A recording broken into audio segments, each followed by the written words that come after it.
श्री गणेशाय नमः। श्री रामचरितमानस उत्तरकांड 94 कह दोहा।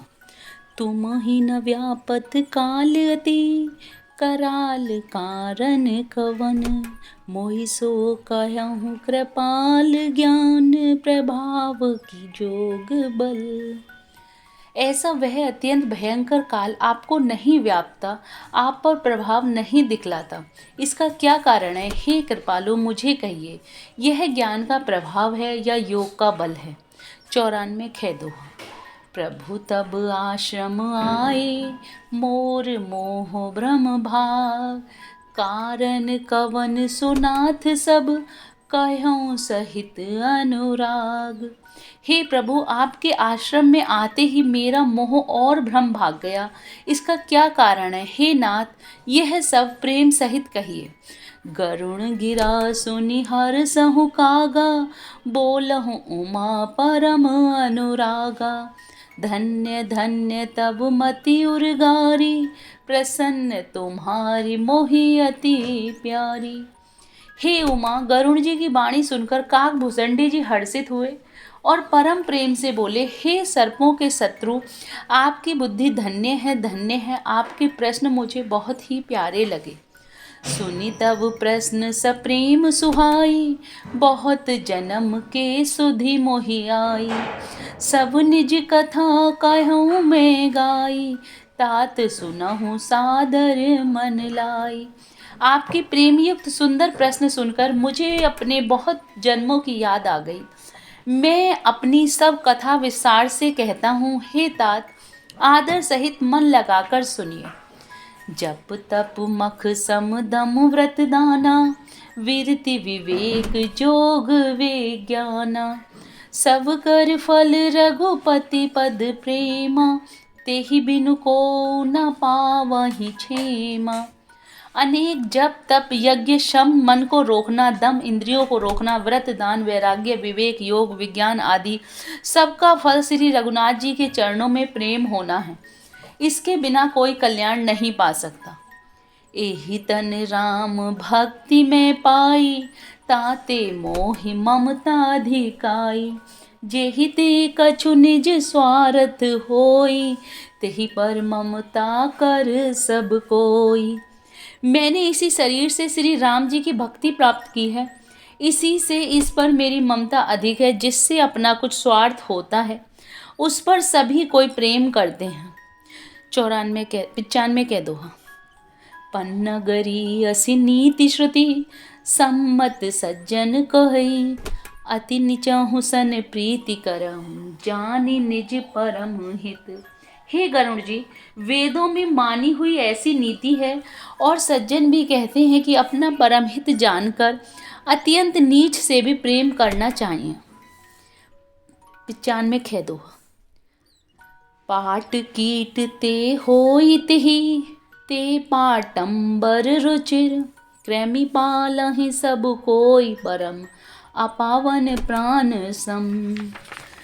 रेशम कीड़े से होता है, उसमें सुंदर रेशमी वस्त्र बनते हैं। इसी से उस परम अपवित्र कीड़े को भी सब कोई प्राणों के समान पालते हैं।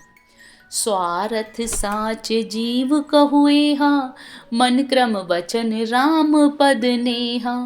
सोई पावन सोई सुभग शरीरा, जो तनु पाई भजहि रघुवीरा। जीव के लिए सच्चा स्वार्थ वही है कि मन वचन और कर्म से श्री राम जी के चरणों में प्रेम हो। वही शरीर पवित्र और सुंदर है जिस शरीर को पाकर श्री रघुवीर का भजन किया जाए। राम विमुख लहि विधि समदेहि, कवि को विद न प्रशंसहि तेहि। राम भक्ति एहि तन उर्जामी, ताते मोहि परम प्रिय स्वामी। जो श्री राम के विमुख है, वह यदि ब्रह्मा जी के समान शरीर पा जाए तो भी कवि और पंडित उसकी प्रशंसा नहीं करते। इसी शरीर से मेरे हृदय में राम भक्ति उत्पन्न हुई है, इसी से हे स्वामी यह मुझे परम प्रिय है। तजहु न तन निज इच्छा मरना, तन बिनु वेद भजन नहीं वरना। प्रथम मोह मोहि बहुत विभोगा, राम विमुख सुख कबहु न सोवा। मेरा मरण अपनी इच्छा पर है, परंतु फिर भी यह शरीर नहीं छोड़ता, क्योंकि वेदों ने वर्णन किया है शरीर के बिना भजन नहीं होता। पहले मोह ने मेरी बड़ी दुर्दशा की। श्री राम के विमुख होकर मैं कभी सुख से नहीं सोया। नाना जन्म कर्म पुनि नाना, किए जोग जप तम मखदाना। कवन जोनि जन्महु जह नाही, मैं खगेश भ्रमि भ्रमि जग माही। अनेकों जन्मों में मैंने अनेकों प्रकार के योग जप तप यज्ञ और दान आदि कर्म किए। हे गरुण जी, जगत में ऐसी कौन योनि है जिससे मैंने बार बार घूम फिर कर जन्म ना लिया हो। देखहु करि सब करम गोसाई, सुखी न भयहूँ अबहि की नाई। सुधि मोहिनाथ जन्म बहु केरी, शिव प्रसाद मति मोह न घेरी। हे गोसाई, मैंने सब कर्म करके देख लिए, पर अब इस जन्म की तरह मैं कभी सुखी नहीं हुआ। हे नाथ, मुझे बहुत से जन्मों की याद है, क्योंकि श्री शिव जी की कृपा से मेरी बुद्धि को मोह ने नहीं घेरा। 96 कह दोहा। प्रथम जन्म के चरित अब कहूँ सुनहु बिहगे, सुनी प्रभु पद रति उपजई, जाते मिटहि कलेस। हे पक्षीराज सुनिए, अब मैं अपने प्रथम जन्म के चरित्र कहता हूँ, जिन्हें सुनकर प्रभु के चरणों में प्रीति उत्पन्न हुई है, जिससे सब कलेश मिट जाते हैं। 96 खै दोहा। पूरब कल्प एक प्रभु जुग, कलि जुग मल मोर, नर अरु नारी अर्ध मरत, सकल निगम प्रतिकूल।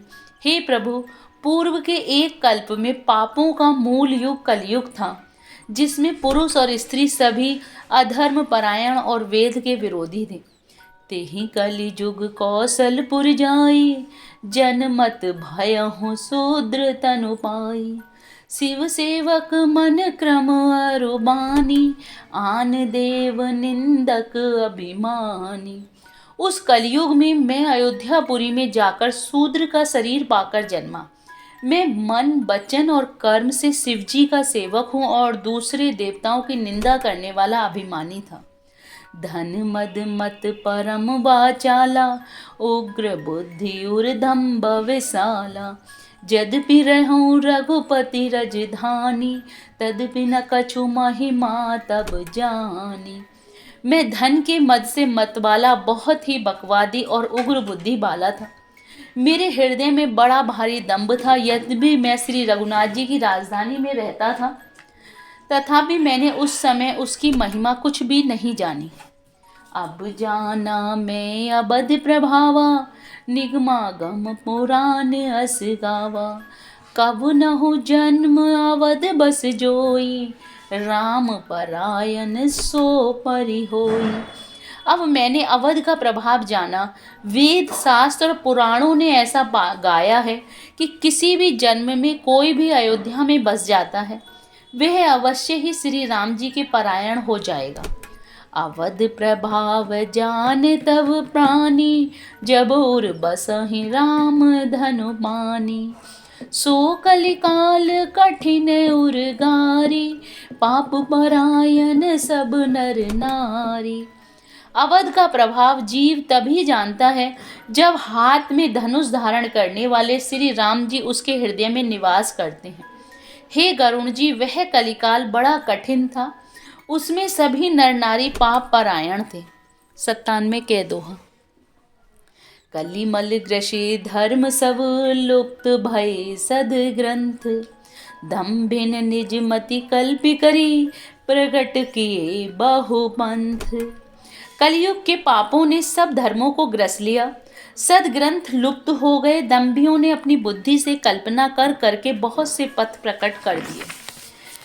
97 खै दोहा। भय लोग सब मोह बस, लोभ ग्रसे शुभ कर्म, सुनु हरि जाने ज्ञान निधि, कहूँ कछुक कलि धर्म। सभी लोग मोह के वश हो गए, शुभ कर्मों को लोभ ने हड़प लिया। हे ज्ञान के भंडार श्री हरि के वाहन सुनिए, अब मैं कली के कुछ धर्म कहता हूँ। वरन धर्म नहीं आश्रमचारी, श्रुति विरोध रत सब नर नारी। द्विज श्रुति वेचक भूप प्रजाशन, को नहीं मान निगम अनुशासन। कलयुग में न वर्ण धर्म रहता है, न चारों आश्रम रहते हैं। सब पुरुष स्त्री वेद के विरोध में लगे रहते हैं। ब्राह्मण देवता को बेचने वाले और राजा प्रजा को खा डालने वाले होते हैं। वेद की आज्ञा कोई नहीं मानता। मारग सोई जा कहु जोई भावा, पंडित सोई जो गाल बजावा। मिथ्यारंभ दंभ रत जोई, ता कहो संत कहे सब कोई। जिसको जो अच्छा लग जाए वही मार्ग है, जो डींग मारता है वही पंडित है। जो मिथ्या आरंभ करता है और जो दंभ में रत है, उसी को सब कोई संत कहते हैं। सोई सयान जो मर्दनहारी, जो कर दंभ सो बड़ आचारी। जो कह झूठ मसखरी जाना, कलिजुग सोई गुणवंत बखाना। जो किसी प्रकार से दूसरे का धन हरण कर ले वही बुद्धिमान है। जो दंभ करता है वही बड़ा आचारी है। जो झूठ बोलता है और हंसी दिल्लगी करना जानता है, कलयुग में वही गुणवान कहा जाता है।